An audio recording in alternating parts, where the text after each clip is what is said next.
Hello, sleepy thinkers, and welcome to Sleepy Science Teller. I'm so glad you're here tonight. This is your time to slow down, to breathe gently, and to drift into the comfort of science told softly. Tonight, we will wander through the quiet mystery of the forest. We will explore a question that has fascinated scientists and dreamers alike. Do trees truly communicate? Though they seem silent, still, and rooted, trees may whisper in ways our human senses cannot hear. Together, let us uncover the gentle secrets of how trees may speak to one another. Before we begin this journey, I'd love to know where you are listening from. Would you softly share in the comments your location and the time it is for you right now? It always warms my heart to see this little community, connected across time zones, across countries, much like a forest of listeners quietly linked together.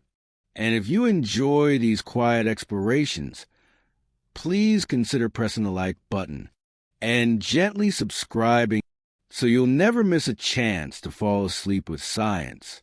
Imagine yourself walking slowly into a forest at dusk. The air feels cooler here, softer, filled with the earthy scent of soil and moss. Above you, tall trees stand like ancient guardians, their trunks rising upward, straight and patient, their branches stretching wide, as though holding the sky itself. At first, it feels silent, a kind of silence you don't often hear in busy cities. No car horns, no rushing footsteps, only the faint rustle of a leaf falling, the occasional call of a distant bird, or the soft hum of a hidden insect. It's easy to believe that the forest is asleep, that trees simply stand, unmoving, unthinking, living statues, waiting for wind and rain. But science has revealed that this silence is only an illusion. The forest is not silent at all. It is alive with messages, exchanges that flow invisibly beyond our hearing, a language written not in words, but in scents, in signals, and in secret vibrations. Think of the forest as a great library, every tree a book, every root a thread binding the pages together.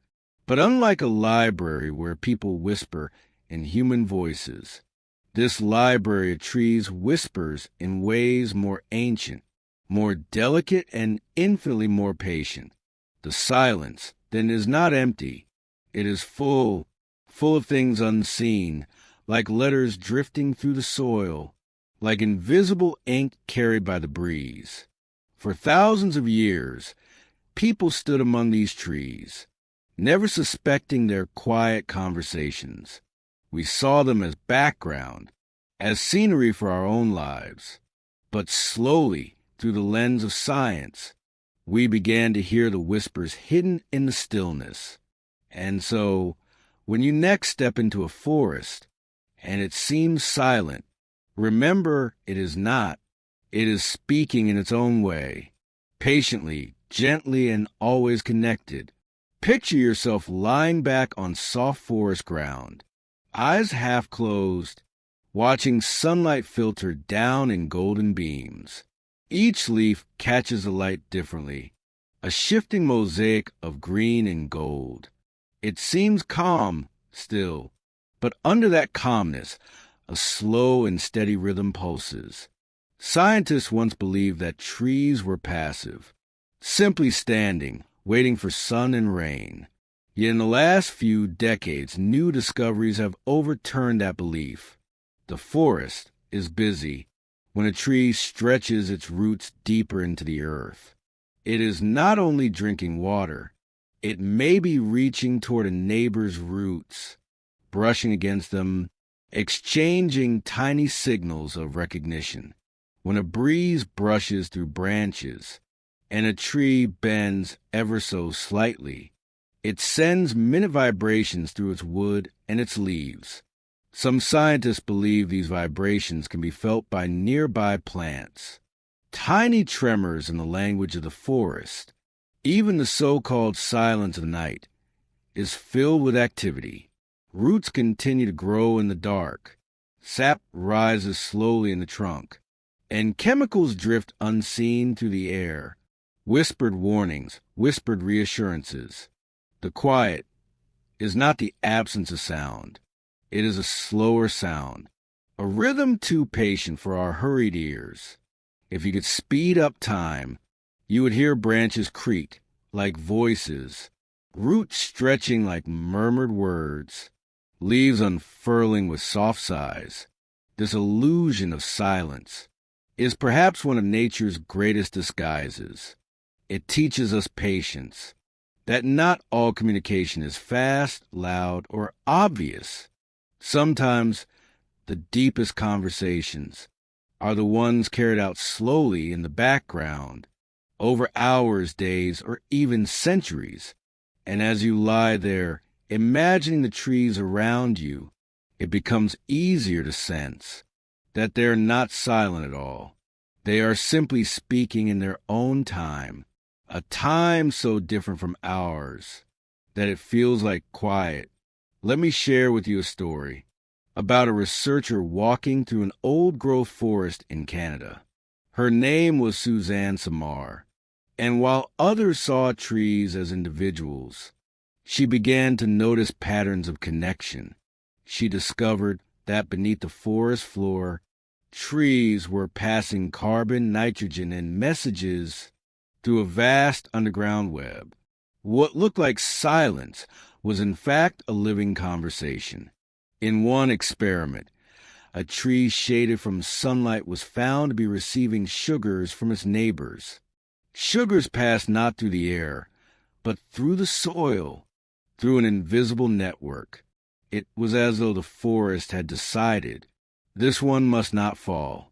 We will help. Another story comes from Africa, where acacia trees, when grazed heavily by giraffes, release chemicals into the air, warning nearby acacias to fill their leaves with bitter toxins. The giraffes, clever as they are, must then wander further, for the forest has quietly warned its members.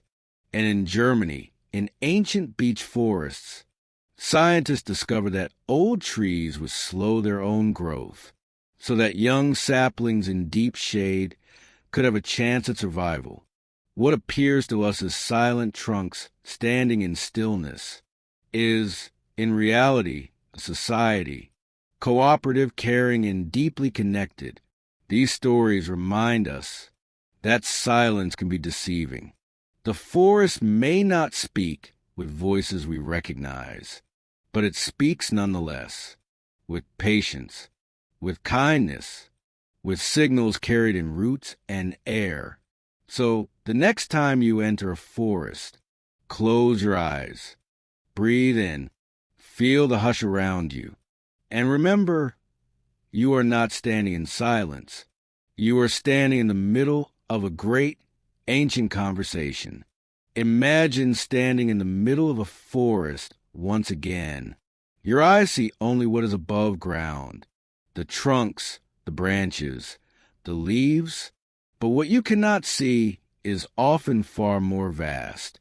Beneath your feet, just below the layer of soil and moss, lies an entire hidden world, a city of roots stretching outward, twisting, winding, and connecting.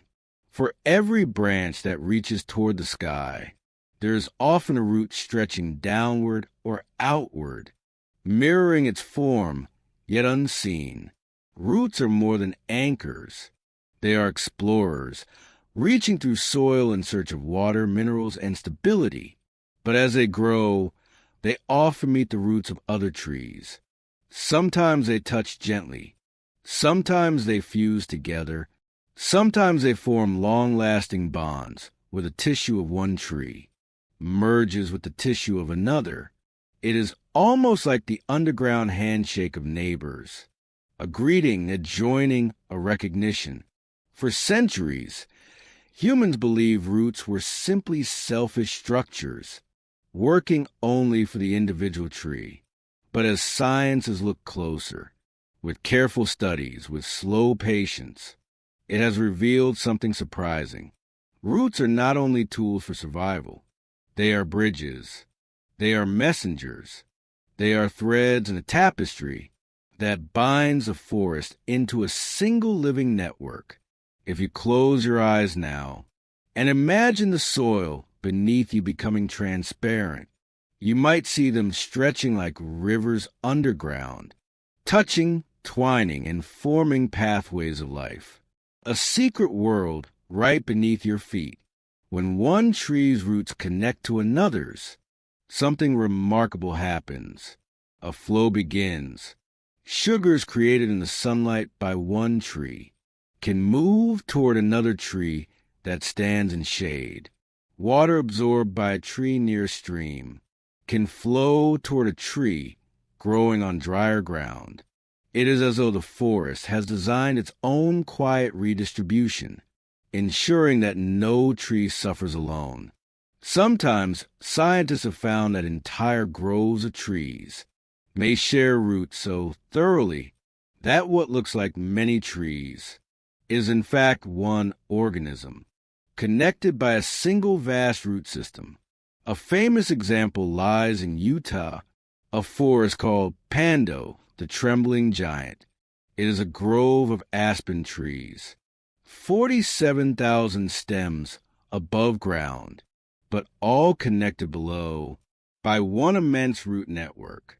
By some estimates, this living system is nearly 80,000 years old, making it among the oldest known organisms on Earth. Imagine that for a moment, walking among those aspens, believing you are surrounded by tens of thousands of trees. Yet in truth, you are inside the body of one vast living being, one root system, one heartbeat, quietly persisting for millennia. Even outside of Pando, the principle is the same. Roots connect, they share, and they allow the forest to function not as a crowd of individuals, but as a family, as a community, as a single breathing, interconnected whole. When we walk in a forest, we see trunks standing apart, but below they are holding hands. Let me tell you a story of survival, of how roots may mean the difference between life and death. In Germany, researchers once stumbled upon a stump. The stump was moss-covered, ancient, with no leaves, no branches. By all appearances, it should have been dead long ago. And yet, when they studied it, they found that sap was still flowing inside it. Life was still present within the hollow body. How could this be? The answer lay in the roots. Neighboring trees had connected to the stump and were feeding it sugars, water, and minerals, keeping it alive century after century. Why? We do not fully know. Perhaps the old tree had once shaded them. Perhaps it had once shared with them. Or perhaps the forest simply does not abandon its own. Another story comes from areas struck by drought. When certain trees lose access to water, they can still receive it from neighbors through root connections. These lifelines allow the forest to endure together, where isolated individuals might wither. Even in the winds of a storm, roots prove their unity. When gale force winds blow across a hillside, trees that stand alone are far more likely to fall. But trees whose roots are interwoven with others support one another, bracing against a force. Like a crowd of friends linking arms against the wind, they survive together. So, when you see a single tree, remember that it is never truly alone. Beneath the soil, it may be holding on to countless others, connected in ways we are only beginning to understand. The root network, invisible to us, is the forest lifeline. It is the quiet reminder that strength lies not only in standing tall, but in being deeply connected. Close your eyes for a moment and imagine the soil beneath a great forest. You might picture it as a simple layer of dirt, rocks, and roots. But in truth, it is far richer, far more alive than most people realize. Beneath the soil runs an invisible web. Not the web of spiders, not the web of silk, but the web of fungi. Tiny threads, called hyphae, finer than human hair, stretch and twist through the darkness, reaching across vast distances. These threads form vast networks. So vast, in fact, that some scientists believe fungi may be the largest living beings on Earth. In Oregon, one single fungal network spreads underground for over 2,000 acres and is thought to be thousands of years old. Imagine that, a single being quietly threading its way beneath a forest, watching centuries pass, while humans come and go. But what makes these threads even more remarkable is how they intertwine with trees. Fungi form intimate partnerships with roots, wrapping around them, piercing into them, becoming part of them. This partnership is called mycorrhiza, from the Greek words for fungus and root. It is through this connection that fungi create the highways of the forest. Highways not of stone or steel, but of microscopic threads, carrying signals and supplies from tree to tree.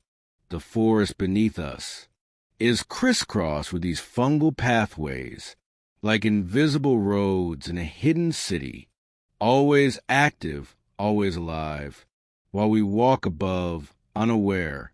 Scientists sometimes call the system the Wide Web, and it is not a metaphor made in haste.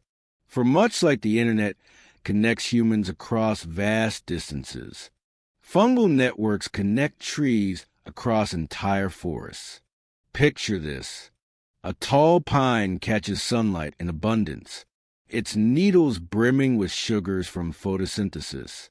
But nearby, in the shadow of its branches, a young sapling struggles, unable to reach the light. Through the fungal network, the pine can send some of its sugars downward into its roots.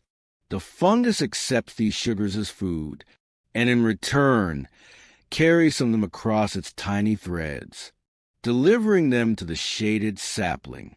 It is as though the fungus is a postal service, carrying little packets of nourishment from one tree to another. But it does not stop with food. Nutrients like nitrogen and phosphorus also travel through these threads. Even warning signals, electrical pulses, chemical alerts can pass from one tree to its neighbors through the fungal highways.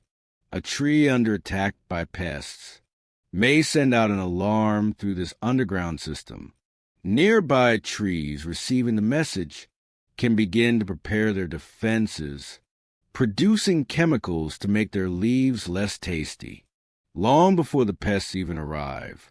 The fungus itself benefits too. In exchange for its services, it receives steady streams of sugar from the trees.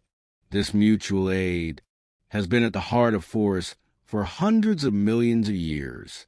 So when you walk into a woodland, you are not stepping into a collection of isolated trees. You are stepping into a society linked by invisible highways, a quiet, hidden internet, where every tree is a node and every fungus a messenger. Let us look deeper still, for fungal highways are not only about exchange. They are about balance, about wisdom, about the survival of the whole. In some studies, scientists found that fungi seem to favor certain trees. They may send more resources to young saplings or to sick individuals that need help. It is almost as if the fungal web makes decisions, like a wise caretaker, choosing where aid should flow. There are even stories that sound almost unbelievable. For example, in a mixed forest, some trees of one species have been found to send carbon through fungi to completely different species nearby. Imagine an oak tree feeding a birch, or a pine supporting a beech, all because the fungal threads carry resources where they're most needed. And beyond the realm of food and water, there are whispers of sound-like communication. Some researchers suggest that hyphae can carry tiny electrical pulses similar to nerve signals in animals. These pulses may be how warnings and messages are sent quickly from one side of a forest to another. It is as though deep beneath the soil, there's a whispering voice passing from fungus to root, root to fungus, tree to tree, a voice we cannot hear, but one that has guided forests for millions of years. Think of the beauty of this. Above ground, we see trees competing for light, branches spreading, each seeking space. But underground, through fungal highways, those same trees are cooperating, sharing, balancing, sustaining one another. The forest, then, is not a battlefield. It is a conversation. It is a community. It is a society of roots and fungi, where the needs of the whole outweigh the needs of the one. And perhaps that is the deepest lesson of fungal highways, that survival is not about standing alone, but about being connected. That wisdom is not shouted, but whispered through threads of patience and care. So next time you walk through a forest, pause for a moment, breathe deeply, and imagine beneath your feet a vast and silent highway system, threads stretching outward in every direction, carrying food, water, warnings, and whispers, the hidden pulse of the earth, the quiet web, the fungal highways that keep the forest alive. Imagine the forest again. Sunlight trickles through leaves, dappling the ground in shifting patterns of gold and green. Each tree drinks in that sunlight, turning it into sugar through photosynthesis, a quiet miracle happening in every leaf. But not every tree is blessed with equal light. Some stand tall, their crowns high above, bathing in sunshine. Others, young or shaded, live in dimness, their leaves straining for just a flicker of brightness. If life were only about competition, these shaded trees would wither and fade. And yet they do not, because beneath the soil, something extraordinary happens. The sugars made in sunlit leaves do not always stay with the tree that made them. Through roots and fungal highways, they travel outward, shared, given, gifted to neighbors who need them. Scientists once thought this idea impossible. Why would one tree give away its hard-earned food? Why would it not keep everything for itself? But experiment after experiment has shown that forests do indeed share. A tree in sunlight may send sugars to one in shade, balancing survival across the whole community. This is not charity in the human sense. It is a deep evolutionary wisdom. For in helping neighbors survive, the forest ensures its own survival too. Picture a tall mother beech, its branches thick with leaves, shimmering in the wind. Beneath her, small saplings tremble in the shadow, unable to reach the sun. Yet through the roots, the great mother passes some of her sugar downward, keeping her children alive until they can grow tall. The forest is not selfish. It is generous.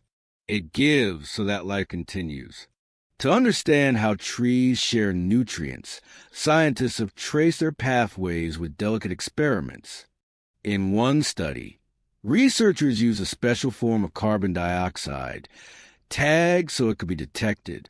They allowed a tree in bright sunlight to breathe it in, turning it into sugars.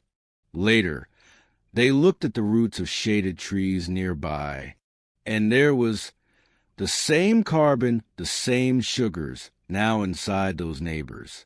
The forest had shared. This sharing can happen in many directions. Nitrogen, phosphorus, and other minerals can flow as well, from where they are abundant to where they are scarce. Sometimes the transfers are small, a tiny helping hand, like passing a sip of water. Other times, they are significant, enough to mean the difference between life and death for a sapling. Think about this. In times of stress, drought, poor soil, storms, trees that are well-rooted and strong may give more to those in need. And later, when the roles are reversed, the favor can be returned. This balance is not a one-time gift. It is an ongoing exchange, a quiet economy of life beneath the soil. But unlike human economies, it is not driven by greed or profit. It is driven by the survival of the whole. Consider again the Pando Aspen Grove in Utah. 47,000 trees, but all one organism. When one part Pando thrives, the whole thrives. When one part suffers, the whole suffers. So naturally, resources move to where they are needed most. The same principle applies in forests around the world. Even when trees are different species, they can share. Through fungal highways, a birch can give carbon to a fir, or a fir can send nitrogen to a birch. Rivals above ground, but partners below. It is a vision of life that is both humbling and inspiring. Competition above, cooperation below, balance, always balance. Let me tell you a story from Canada, where researcher Suzanne Samar carried out a now-famous experiment. She studied Douglas firs and paper birches growing together. In summer, when birches had broad green leaves, they made plenty of sugar. Some of that sugar traveled underground through fungal networks into the roots of the firs. The firs, shaded by the birch's leaves, received a vital boost. But in autumn, the balance shifted. The birches began to lose their leaves, while the evergreen firs still held on to their needles, making sugars. And in that season, the firs gave back. Sugars flowed the other way, from fir to birch. It was a partnership, not a rivalry. Each supported the other when the time was right. Another story comes from the African savanna, where umbrella thorn trees grow in scattered groups. In dry years, trees near riverbeds take in more water than those on dry ridges. And through underground connections, water moves quietly, invisibly, from the lucky to the thirsty. It is as if the forest whispers no one should go without. Even in extreme places, deserts, tundras, high mountains, plants that share nutrients often survive longer than those that do not. It is a universal language of generosity. And what the old stumps, the ones with no leaves, no sunlight? As we saw before, some stumps live on for centuries, kept alive by neighbors. They no longer give, but they are not cut off. The forest keeps them in the circle, perhaps honoring the role they once played, perhaps remembering that all life is connected. So when you stand among trees, know that beneath you flows a quiet generosity. Sugars, minerals, and water move unseen, carrying life from one being to another. The lesson of the forest is simple. Strength is not only in what we keep for ourselves, but in what we share. The forest thrives, not because every tree is strong, but because every tree is connected. Imagine walking into a sunlit meadow at the forest's edge. You see tall acacia trees standing in the warm light, their leaves shimmering gently in the breeze. To the human eye, they seem peaceful, untroubled, simply swaying. But suppose a giraffe comes to graze, stretching its long neck, pulling leaf after leaf into its mouth. To us, it is a natural, quiet scene. Yet inside the acacia, something extraordinary is happening. The tree senses the wound, the tug of leaves being torn away, and within moments, it begins to release chemicals into the air, invisible to us but powerful to other trees. Nearby acacias smell these chemicals on the breeze. It is as though the first tree has sent out a warning. Beware, danger is near. The neighboring trees respond swiftly. They begin to flood their leaves with bitter-tasting tannins, making themselves less appealing to hungry mouths. Some even produce toxins strong enough to make animals sick if they eat too much. The giraffes, clever and observant, notice this change. They move along, searching for trees further away, and the forest has protected itself, not by noise or battle, but by whispering warnings carried invisibly on the wind. This is one of nature's hidden alarm systems. Trees, though rooted and still, are never helpless. They sense, they warn, and they adapt in ways that are both subtle and astonishing. The forest, though silent to us, is alive with alerts. How exactly do trees send these warnings? The process is complex, but also elegant.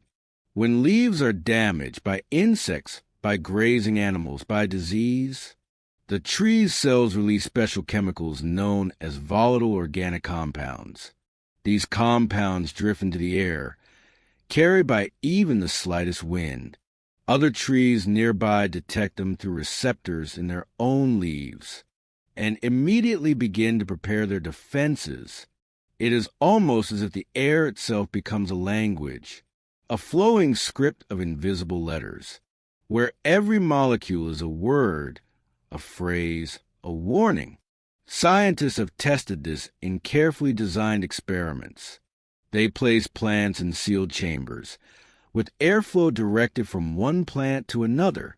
When the first plant was attacked by caterpillars, the second plant, untouched by insects, began producing defensive chemicals, simply because it received the airborne signal.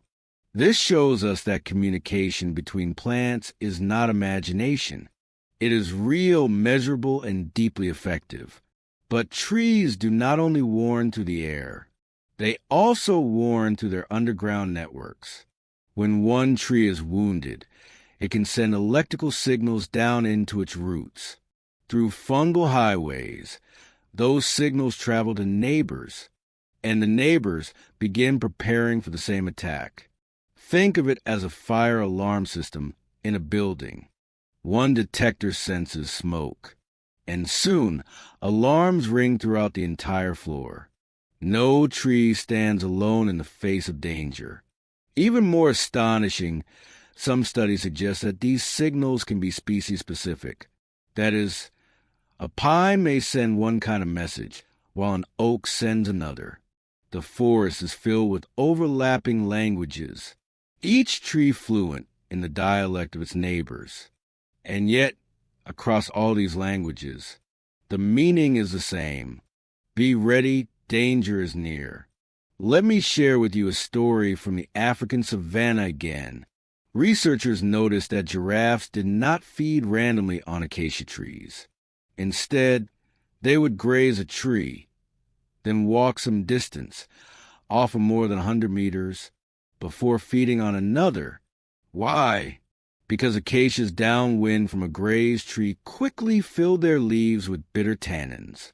The giraffes, aware of this invisible conversation, avoided the newly defended trees. The forest had worn itself, and the giraffes had learned to listen. Another story comes from North America. Poplar and willow trees, when attacked by insects, release airborne signals that nearby plants detect. These neighbors then produce chemicals that make them less digestible, and sometimes even release compounds that attract predators of the insects. Imagine that, a tree under attack, sending not only a warning to its neighbors, but also a call for allies, tiny wasps or beetles, to come and chase the attackers away. In Europe, researchers studied young tomato plants. when one was damaged, it released signals that traveled to others. The undamaged plants began producing anti-insect chemicals. The result? When caterpillars were introduced, they ate less, grew slower, and struggled to survive, all because the plants had listened to a silent warning. Even underwater plants, seagrasses, appear to send signals through water currents. When grazed, they release chemicals that drift like invisible ink through the sea, alerting neighbors to strengthen their defenses. What we see again and again is that warning signals are universal, whether in forests, savannas, meadows, or seas. Plants do not face threats alone. They speak, they warn, they prepare together. The lesson is simple, yet profound. The forest teaches us that even in stillness, there is awareness. Even without voices, there is communication. And even in silence, there is strength. So the next time you walk among trees, pause for a moment. Listen not with your ears, but with your imagination. For though you cannot hear them, the trees are whispering. They are vigilant. They are watching over one another. And perhaps, in their quiet vigilance, they are also watching over us. When you step into an ancient forest, look around carefully, and you will notice that not all trees are the same. Some are slender, young, and reaching upward for light, while others are enormous, their trunks wide, their branches stretching like arms to sky. These giants are the elders, the ones who have stood through centuries of storms, felt countless seasons pass, and witnessed the slow rhythm of forest life.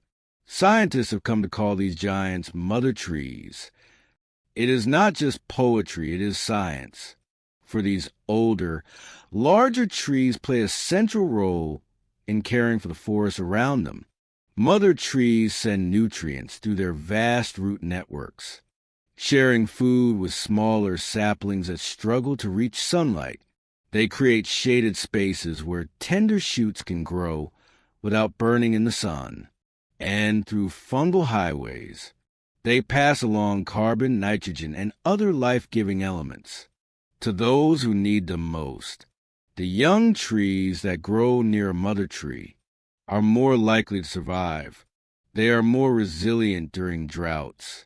They are stronger against disease, and they grow with a kind of quiet guidance. It is as though the forest itself recognizes the wisdom of age and allows its elders to nurture the next generation. In many indigenous cultures, there has long been a belief that the forest is a family. The biggest trees are like grandparents, protecting and guiding the little ones. Now, science is beginning to confirm what ancient wisdom has always known. A mother tree is more than wood and leaves. She is a guardian, a provider, and perhaps in her own silent way, a teacher. The discovery of mother trees comes largely from the work of forest ecologist Suzanne Samar in Canada. She spent decades studying how trees interact below the ground, and what she found was extraordinary. Using carbon isotopes, a kind of scientific tracer, she could follow the flow of nutrients from one tree to another. Her experiments revealed that large, old trees were not only absorbing carbon through photosynthesis, they were actively sending some of it into their roots, and then sharing it with younger, smaller neighbors. This sharing was not random. It often followed the lines of kinship.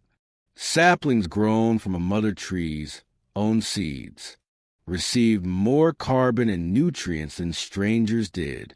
It was as though the mother tree recognized her offspring and gave him a stronger helping hand. But the generosity did not stop with her own children.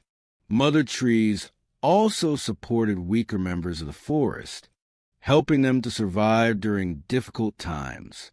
In droughts, for example, nutrients and water could move from the stronger trees, to those that were wilting. Electrical signals also traveled along root and fungal networks, allowing mother trees to send alerts of danger. If one tree was attacked by insects or disease, its signals could spread through the fungal threads, and neighbors, guided by the elder, would begin to fortify their defenses. This paints a picture of the forest not as individual trees, but as a community bound together, with its leaders quietly shaping the survival of all. Mother trees are also biodiversity anchors. Because of their immense size, they provide shelter for countless creatures. Birds nest in their branches. Owls find hollows in their trunks. Insects make homes in their bark. Even when they eventually fall, their logs become nurseries for mosses, fungi, and the next generation of saplings. In every stage of life, from standing tall to lying still, a mother tree gives. She nourishes the forest even in death. Let us imagine for a moment a great Douglas fir in the forests of British Columbia. She is 300 years old, her roots stretching wide beneath the soil, her crown towering above all others. Nearby, a young fir struggles in her shade. It cannot reach the sunlight, and without help it may wither. But through the underground fungal web, the mother tree sends carbon and nitrogen, just enough to keep the sapling alive. Slowly, season after season, the little tree grows stronger. One day, when the old giant finally falls, the young tree will be ready to rise, carrying the forest into the future. This story is not just imagination. It is what research has shown again and again. Forests endure because their elders give freely. Another example comes from birch and fir trees. In one study, scientists found that when firs were shaded and weak, birches sent them carbon to survive. Later in the season, when the birches lost their leaves, the firs returned the favor, sharing carbon back with the birches. But it was the largest, oldest trees that coordinated the majority of these exchanges. The wisdom of the mother tree lies not only in her size, but in her patience, her ability to see beyond herself, to keep the community alive.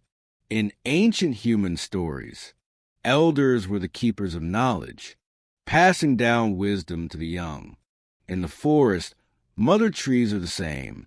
They hold memory in their rings, knowledge in their roots, and life in their branches. And when you walk among them, you can almost feel that presence, a calm, quiet strength, a reminder that even in silence, there is love. The forest teaches us something profound through its mothers. That survival is not just about competition, but about care, generosity, and connection. So the next time you rest against the trunk of a great tree, perhaps pause, close your eyes, and imagine the web of life beneath your feet. The mother tree is there, watching, nurturing, giving, and she has been doing so for centuries. If you stand quietly in a forest, close your eyes, and simply breathe, you may think the trees are silent, but silence in this case is only an illusion. In truth, the forest speaks in many voices. Some are carried on the wind. Some are whispered underground. Some are hidden in the way leaves and roots change their chemistry. These are not voices like ours, not sounds in the air, not words shaped by tongues, but their languages all the same. Imagine a great oak tree. When insects chew at its leaves, the oak releases airborne signals, tiny, invisible chemicals that float away. Nearby oaks detect the scent, understand its meaning, and begin to strengthen their defenses. This is one language. a chemical language carried by the breeze. Now imagine a pine tree in winter, beneath the frozen ground. Its roots are still connected to others through a vast fungal web. Here, sugars, water, and signals pass like messages down a telephone line. This is another language, a language of roots and threads, spoken in the dark and quiet earth. But there's still more. Some trees communicate through subtle changes in their vibrations. When drought dries the soil, air bubbles form in the tree's water channels, and the resulting tiny pops, ultrasonic sounds, may be detected by neighboring plants. This is yet another language, silent to our ears, but real in the forest world. So when we say, trees talk, we must imagine not one voice, but many, a chorus of languages, each adapted to a need, each carrying meaning across space and time. And just as humans speak differently with children, friends, or strangers, so too do trees adjust their signals depending on who is listening. The forest is not a single story, but a library of conversations. Let us look more closely at these languages. The chemical language of trees is perhaps the best studied. Volatile organic compounds, tiny molecules like jasmonic acid, methyl salicylate, and terpenes, float invisibly through the air. Each compound carries a specific meaning. Some warn of insect attacks. Others attract predators to come and feed on those insects, while still others prepare tissues for drought or frost. It is almost as though trees write letters on the wind, each with its own fragrance, each with its own urgent message. Then there is the electrical language. When roots sense injury or stress, they can generate pulses of electrical energy, tiny currents that flow through tissues, and sometimes across fungal connections to neighbors. These signals can move faster than chemicals, like a spark racing down a wire, alerting the network that something is wrong. Imagine one tree struck by lightning. The wound is deep, the bark split, but before the damage spreads, its roots fire off electrical alerts. Nearby trees begin shifting their internal chemistry, readying themselves for possible stress. This is a silent alarm, a flash of communication beneath our feet. And then there is the vibrational language. Trees draw water upward through narrow channels in their trunks. When conditions are normal, the flow is smooth and steady. But when drought strikes, tiny cavitation bubbles pop inside these channels, creating ultrasonic clicks. Researchers have recorded these sounds, inaudible to human ears, but possibly detectable by other plants. It is as though a thirsty tree is whispering, "I am in need, be ready." Together, these languages form a web of meaning, chemical, electrical, vibrational, each suited to a different kind of message, each weaving together the fabric of the forest communication. The most enchanting part of these languages is how varied they are, just as human cultures have many dialects. Trees, too, have different ways of speaking. Take acacias in Africa. Their warning gas, ethylene, is a sharp, rapid message, ideal for the open savanna, where winds carry signals far and wide. Contrast that with beeches or firs in European forests.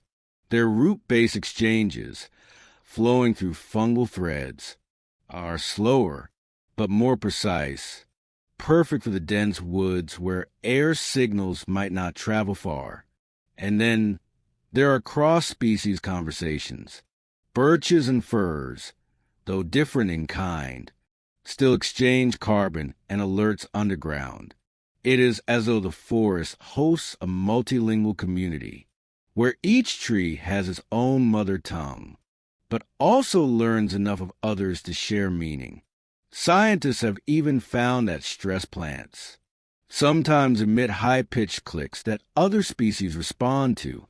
It is as though the cries of distress are understood across boundaries, uniting very different plants in mutual awareness.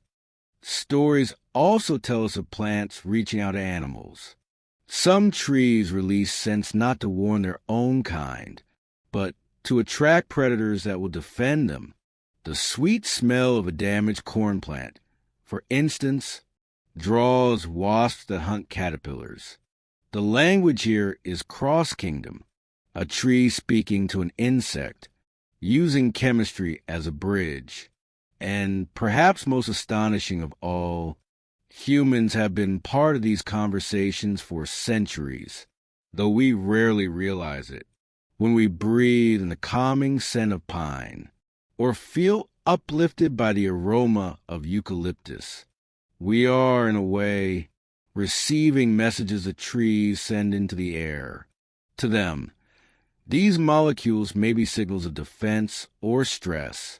To us, they become sensations of peace, of freshness, of clarity, different languages, different listeners, and yet communication flows. The forest is never silent. It is filled with tongues we cannot hear, dialects we cannot see, and meanings we are only beginning to translate. So, when you next walk among trees, imagine for a moment that you are standing in a hall of many voices, not in words we know, but in whispers of chemistry, in murmurs of electricity, in vibrations of thirst and need. 1,000 languages, 1,000 conversations, woven into the stillness of leaves.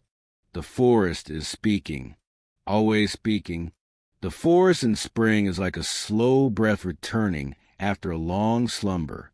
Snow melts, streams begin to flow, and the air softens with warmth. Beneath the soil, roots awaken too. They begin exchanging sugars, water, and signals more actively. Mother trees stir from their winter rest, sending gentle pulses of nutrients to young saplings, helping them push up their first tender leaves. In this season, the conversations are bright and urgent. Trees release signals that say, "It is time, grow, stretch, awaken." Young buds break open, guided not just by sunlight and warmth, but by hormones and chemical cues moving through their tissues. Neighboring trees often synchronize their leaf out, so that entire groves flush with green together, a coordinated response to the season's call. Pollination, too, is guided by subtle conversations. Flowering trees release scents, not only to attract bees, but also to signal readiness to one another. It is as if spring is a grand symphony, with each tree adding its own note at just the right time, and the underground networks hum with activity. Carbohydrates stored from the previous year are shared with those in need. Fungal partners deliver phosphorus to eager roots, while receiving sugars in return. Everywhere in spring, the forest is whispering, "Wake up, it is time to live again." As spring ripens into summer, the forest reaches its height of energy. Leaves spread wide, drinking in sunlight, producing an abundance of sugars. The conversations now are steady, strong, and full of exchange. Trees in summer often share more carbon than they keep.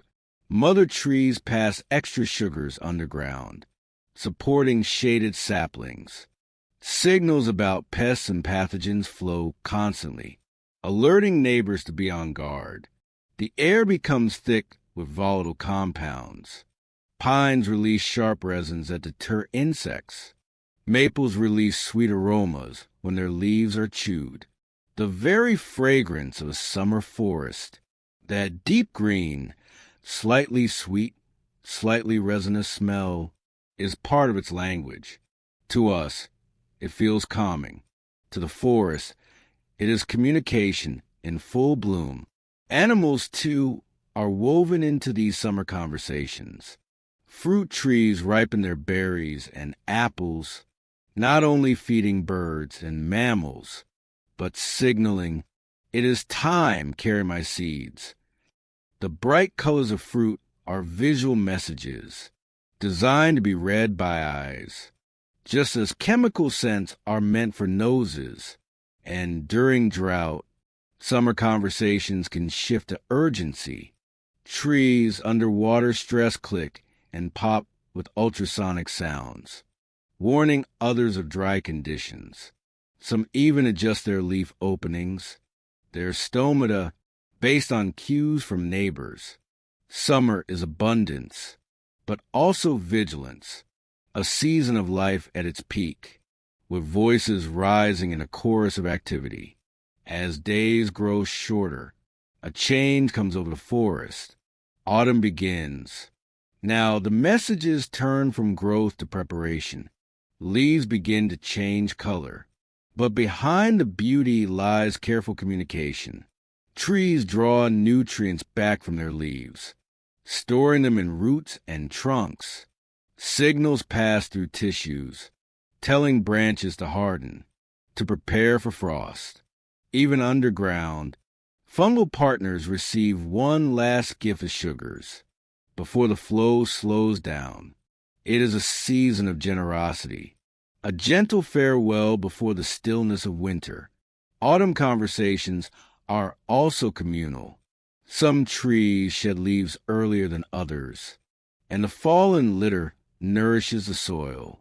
Neighbors benefit from this gift, just as they benefited from summer's shared sugars. It is a language of letting go, of making space, of closing one chapter to prepare for the next. And then comes winter. The forest grows still, but it is not silent. Beneath the snow, roots continue slow exchanges. Mother trees still pass nutrients, though at a gentler pace. Electrical signals still travel, though muted by the cold.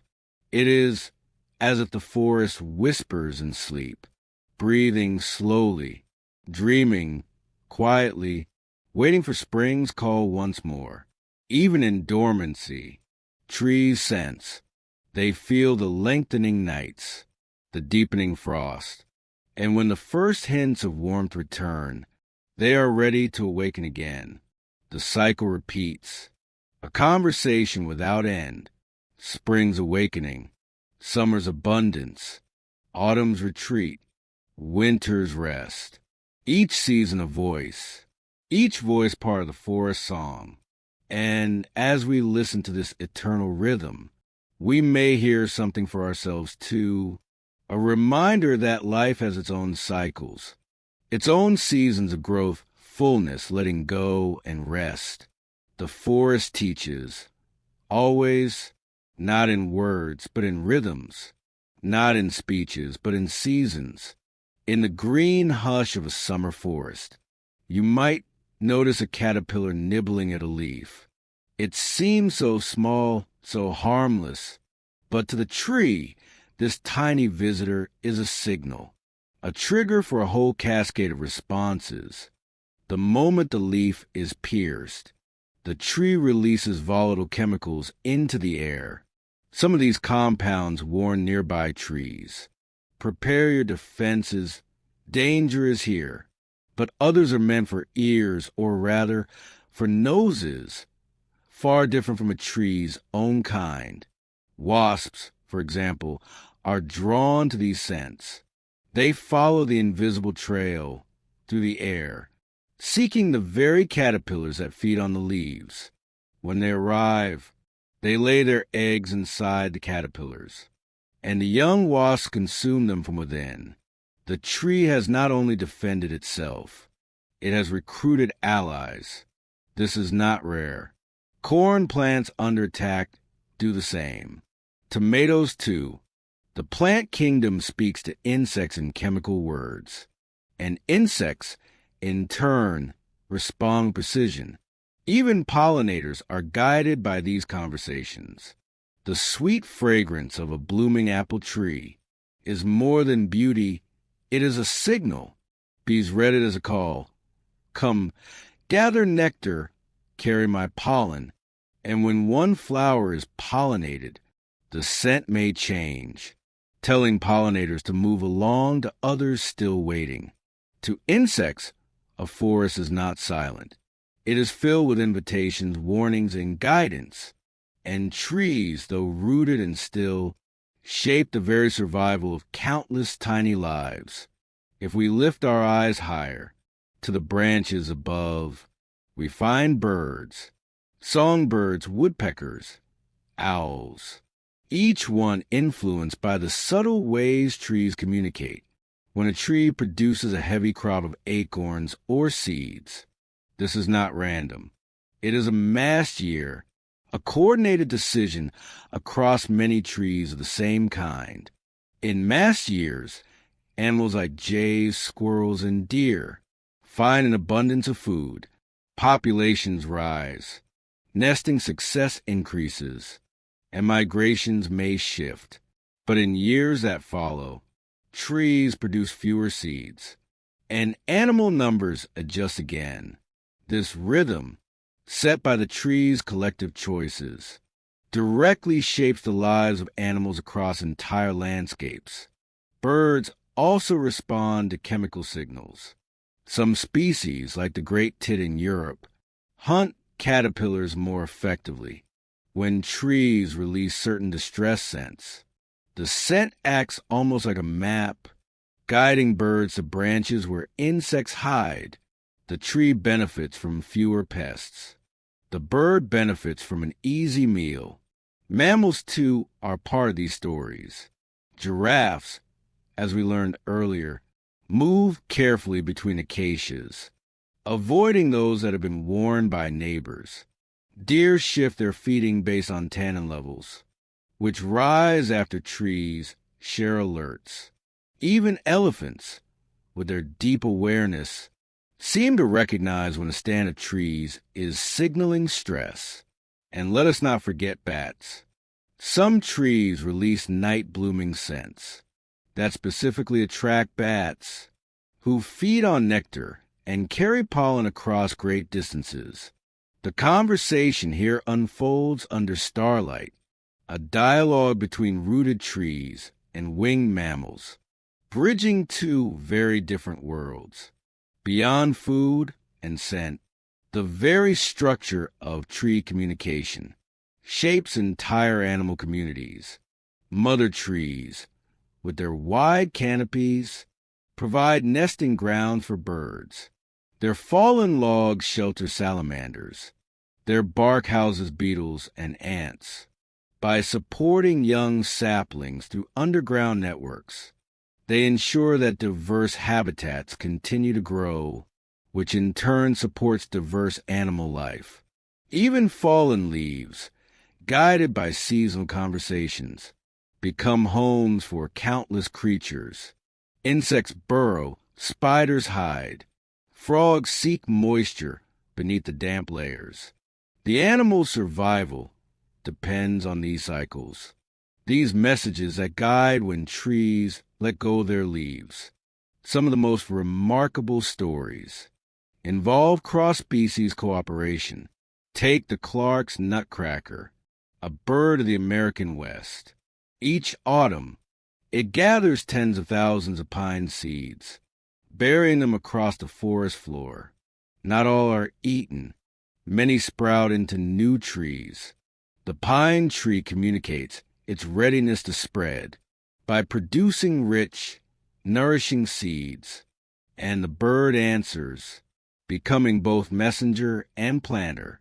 In Africa, fruiting trees draw in primates, who carry seeds in their stomachs and deposit them far away.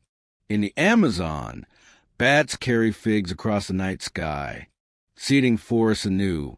The dialogue here is not spoken, but it is deeply mutual.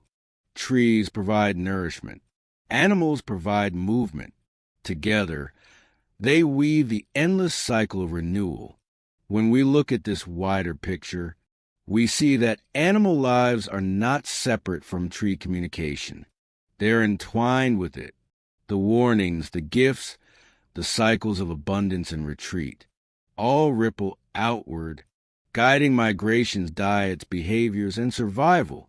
The forest, in its quiet, becomes a living orchestra. The trees are the deep, steady instruments, their signals resonating through soil and air. The animals are the voices, responding, adjusting, thriving. And we, too, are listeners, though often unaware. The lesson is clear. Every songbird's nest, every squirrel's cache, every butterfly's flight path is shaped in part by the whispers of the trees. So next time you see a bird dart into a leafy canopy, or a deer pause to nibble a branch, remember, you are witnessing a conversation, one that began long before you arrived, and will continue long after you leave. Step into a forest, pause for a moment, look around at the trees. To the eye, it seems like many, oak and birch, pine and cedar, each standing alone, each with its own trunk, its own crown of leaves. But beneath the soil, a very different picture emerges. The root tips of one tree touch the roots of another. Threads of mycorrhizal fungi weave from one species to the next. Sugars flow, minerals trade hands, and electrical pulses pass like quiet whispers. The forest is a network, not a collection, but a unity.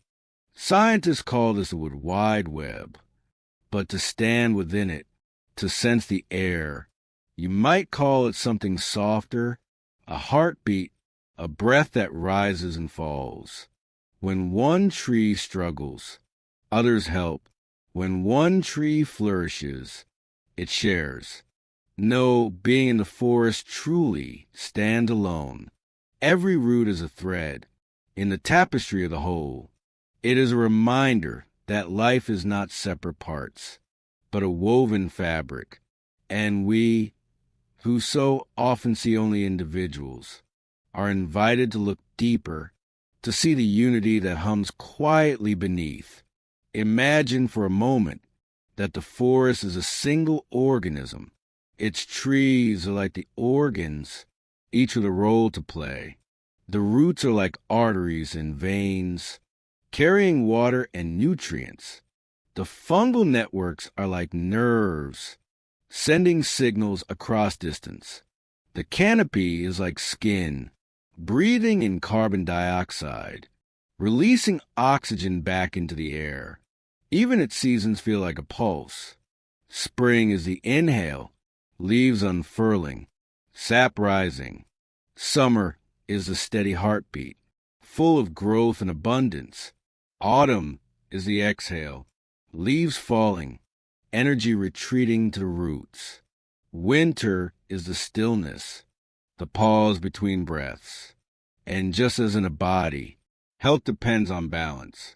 If disease strikes one organ, the whole system feels the strain.